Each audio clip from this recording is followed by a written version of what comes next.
ലഹരിക്കെതിരെ ഒരു പോരാട്ടവുമായി കോൺഗ്രസ് നേതാവ് രമേശ് ചെന്നിത്തല ഇന്ന് രാവിലെ തിരുവനന്തപുരത്ത് ലഹരി വിരുദ്ധ സന്ദേശമുയർത്തി രമേശ് ചെന്നിത്തല നടത്തിയ പ്രഭാത നടത്തം ജനപങ്കാളിത്തം കൊണ്ട് ശ്രദ്ധേയമായി. ഇപ്പോൾ രമേശ് ചെന്നിത്തല മോർണിംഗ് ഷോയിൽ അതിഥിയായി നമുക്കൊപ്പം ചേരുകയാണ്. നമസ്കാരം. രാവിലെ ഒരു നടത്തമൊക്കെ കഴിഞ്ഞ ക്ഷീണത്തിലാണോ? നമസ്കാരം ശ്രീകണ്ഠൻ നായർ. അതെ, ക്ഷീണമില്ല, നടപ്പാണ്. പണ്ട് ഞാൻ ഓർക്കായിരുന്നു, എൻ്റെ വീടിൻ്റെ ഭാഗത്തേക്ക് കൂടെ ആയിരുന്നു അങ്ങ് പണ്ട് നടന്നുകൊണ്ടിരുന്നത് തിരുവനന്തപുരത്തുള്ളപ്പം, അല്ലേ? അതെ അതെ അതെ അതെ. ഞാൻ മാത്രമല്ല, ഞാൻ അവിടെ വരുമ്പോൾ ചെറുതായിട്ടൊന്ന് കൂവുമായിരുന്നു. നിങ്ങൾ കേൾക്കുന്നുണ്ടോ ഇറങ്ങി വരട്ടെന്ന് വിചാരിച്ചു. പിന്നെ ഉറങ്ങിക്കിടക്കുന്ന ഒരാളെ വിളിച്ചോണത്തി ബുദ്ധിമുട്ടിക്കരുതല്ലോ എന്ന് വിചാരിച്ച് ഞാൻ ആത്മനിയന്ത്രണം പാലിച്ചങ്ങ് നടക്കുകയായിരുന്നു. എന്തായാലും വളരെ സന്തോഷം. അതെ അതെ അതെ. എന്തായാലും എറണാകുളത്തേക്ക് മാറിയതുകൊണ്ടാണ് അങ്ങേ കാണാത്തത്. എന്നാലും ഇടയ്ക്കിടയ്ക്ക് അങ്ങേ കാണുന്നുണ്ടല്ലോ, കുഴപ്പമില്ല. ഞാൻ ഈ കാര്യത്തിലേക്ക് വന്നു കഴിഞ്ഞാൽ, ഇന്ന് അങ്ങയുടെ ഈ പ്രഭാത നടത്തത്തെക്കുറിച്ച് ഞാൻ അറിഞ്ഞു, കണ്ടു. എന്താണ്, എനിക്കറിയാം, ഒരു 30 ദിവസത്തിലധികം ഞാൻ കേരളത്തിൽ ഉടനീളം നടന്നതാണ്. അപ്പോൾ ഒരു നടപ്പ് രോഗി എന്നുള്ള നിലയിൽ അങ്ങയോട് ചോദിക്കുകയാണ്, എന്താണ് ഈ നടത്തത്തിൻ്റെ ലക്ഷ്യം?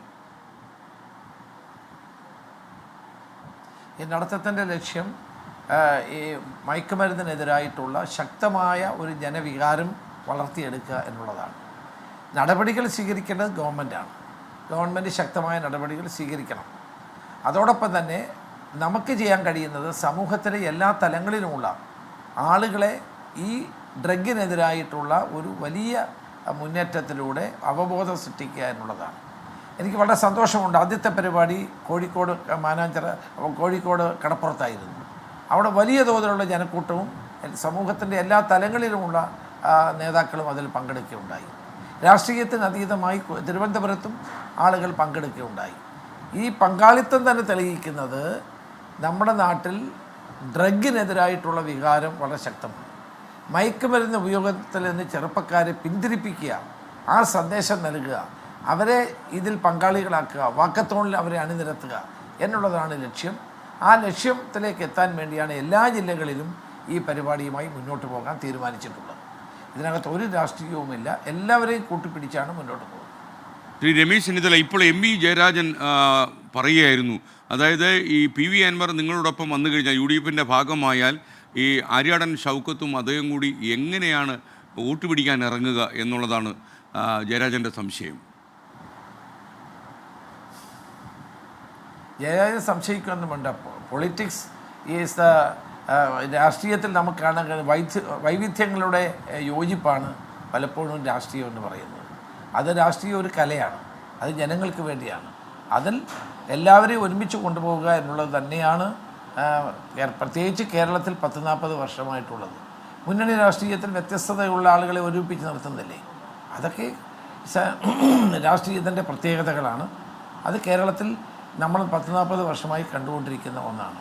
അതുകൊണ്ട് ജയരാജൻ പേടിക്കേണ്ട, ഞങ്ങളെല്ലാം ഒരുമിച്ച് തന്നെ മുന്നോട്ട് പോകാനാണ് ശ്രമിക്കുന്നത്. നമുക്കൊരു കാര്യം, ഇപ്പോൾ യഥാർത്ഥത്തിലെ പി.വി. അൻവർ ഇന്നലെ അദ്ദേഹത്തിൻ്റെ നടത്തിയ പ്രസ്താവനകളൊക്കെ കൂട്ടി വായിക്കുമ്പോഴും ഒക്കെ നമുക്ക് മനസ്സിലാക്കുന്നത് രമേശ് ചെന്നിത്തലയിലും അതുപോലെ P.K. കുഞ്ഞാലിക്കുട്ടിയിലുമാണ് അദ്ദേഹത്തിന് ഇപ്പോൾ പ്രതീക്ഷ. K.C. വേണുഗോപാലിൻ്റെ ഒരു പ്രതീക്ഷ ഉണ്ടായിരുന്നു. അത് കരിപ്പൂർ വിമാനത്താവളം വഴി അദ്ദേഹം ഡൽഹിയിലേക്ക് പോയതോടെ അദ്ദേഹം അസ്തമിച്ചെന്ന് തോന്നുന്നു. ഇപ്പോൾ രമേശ് ചെന്നിത്തല എന്ന രാഷ്ട്രീയ നേതാവിലും P.K. കുഞ്ഞാലിക്കുട്ടി എന്ന സമവായക്കാരനിലും അദ്ദേഹം വിശ്വാസം അർപ്പിച്ചിരിക്കുന്നു. അല്ല, ഞങ്ങളുടെ ലക്ഷ്യം എന്താണ്? കേരളത്തിലെ ജനങ്ങളുടെ ആഗ്രഹത്തെ പൂർണ്ണമായും പൂർത്തീകരിക്കുക എന്നുള്ളതാണ്. കേരളത്തിൽ ഇടതുപക്ഷ ജനാധിപത്യ മുന്നണിക്കെതിരെയുള്ള എല്ലാവരെയും യോജിപ്പിക്കുക എന്നുള്ളതാണ് UDF എന്ന് സ്വീകരിച്ചിട്ടുള്ള സമീപനം. ആ സമീപനം തന്നെയാണ് ഞങ്ങൾ ഇതുപര്യന്തം സ്വീകരിച്ചു വന്നിട്ടുള്ളത്. അതുകൊണ്ട് ഈ ഗവൺമെൻറ്റിൽ നിന്നൊരു മോചനം ആഗ്രഹിക്കുന്ന മുഴുവൻ ജനങ്ങളെയും അണിനിരത്തുക എന്നുള്ളതാണ് ഞങ്ങളുടെ ലക്ഷ്യം. അൻവറിൻ്റെ വിഷയത്തിലും അതുതന്നെയാണുള്ളത്. ആ പ്രശ്നം പരിഹരിക്കാൻ വേണ്ടി ഞാൻ അൻവറുമായി സംസാരിച്ചു. അൻവർ ഇന്നലെ വേണുഗോപാലുമായി സംസാരിക്കാൻ ആഗ്രഹിച്ചു. പക്ഷേ വേണുഗോപാൽ വിളിച്ചിട്ട് അദ്ദേഹത്തെ കിട്ടിയില്ല. ആ സംസാരം ഞങ്ങൾ തുടരും. ഞങ്ങൾ എല്ലാവരും കൂടി യോജിച്ചു പോകാനാണ് ശ്രമിക്കുന്നത്. ഇതിൽ രമേശ് ചെന്നിത്തല എപ്പോഴും പോസിറ്റീവായി ചിന്തിക്കുന്ന ഒരു നേതാവാണെന്ന് എനിക്കറിയാം. പി.വി. അൻവർ പ്രത്യേകിച്ച് അതേ ഉയർത്തിയിരിക്കുന്ന പ്രശ്നങ്ങളൊക്കെ നിങ്ങളുടെ പാർട്ടിയിൽ അത്ര എളുപ്പം പരിഹരിക്കാൻ പറ്റുന്നതാണെന്ന് തോന്നുന്നില്ല. പി.വി. അൻവർ നിങ്ങളോടൊപ്പം ഈ നിലമ്പൂർ ഇലക്ഷനിൽ ഉണ്ടാകും എന്നൊരു ആത്മവിശ്വാസത്തിലാണോ രമേശ് ചെന്നിത്തല നീങ്ങുന്നത്? ഇപ്പോൾ നമുക്കൊന്നിനെ തള്ളിക്കളയണ്ടേ? രാഷ്ട്രീയത്തിൽ ഒന്നിനെ നമ്മൾ റൂൾ ഔട്ട് ചെയ്യാൻ പാടില്ല. ഇപ്പം ഞങ്ങളതിന് ശ്രമിക്കുകയാണ്. ഏതായാലും ആര്യാടൻ ഷൗക്കത്തിൻ്റെ വിജയം സുനിശ്ചിതമാണ്. ഞങ്ങൾ ഞങ്ങളുടെ പ്രചരണങ്ങളുമായിട്ട് മുന്നോട്ട് പോകുന്നു. ഇന്ന് ഞാനിവിടെ നിലമ്പൂരിൽ എത്തുന്നുണ്ട്. എല്ലാ കൺവെൻഷനും ഞങ്ങൾ ഒരുമിച്ച് മുന്നോട്ട് പോവുകയാണ്. പ്രവർത്തകർ വലിയ ആവേശത്തിലാണ്. ഇടതു മുന്നണിക്ക് ഇതുവരെ സ്ഥാനാർത്ഥിയെ പോലും തീരുമാനിക്കാൻ കഴിഞ്ഞിട്ടില്ല. BJP സ്ഥാനാർത്ഥിയെ നിർത്തുന്നതിനെ പറ്റി ആലോചിച്ചിട്ടില്ല. വളരെ അനുകൂലമായൊരു ഘടകമാണ് UDFിനുള്ളത്. അത് ഫലപ്രദമാക്കാൻ ഞങ്ങൾ എല്ലാവരും ഒരു മനസ്സോടെ പ്രവർത്തിക്കുകയാണ്. അപ്പോൾ അങ്ങയുടെ നിലമ്പൂരിലേക്കുള്ള യാത്ര തുടങ്ങാൻ സമയമായി കാണുമെന്ന് കരുതുന്നു. All the best. Thank you Ramesh Chennithala ഈ മോർണിംഗ് ഷോയിൽ ചേർന്നത്. Thank you very much. Thank you.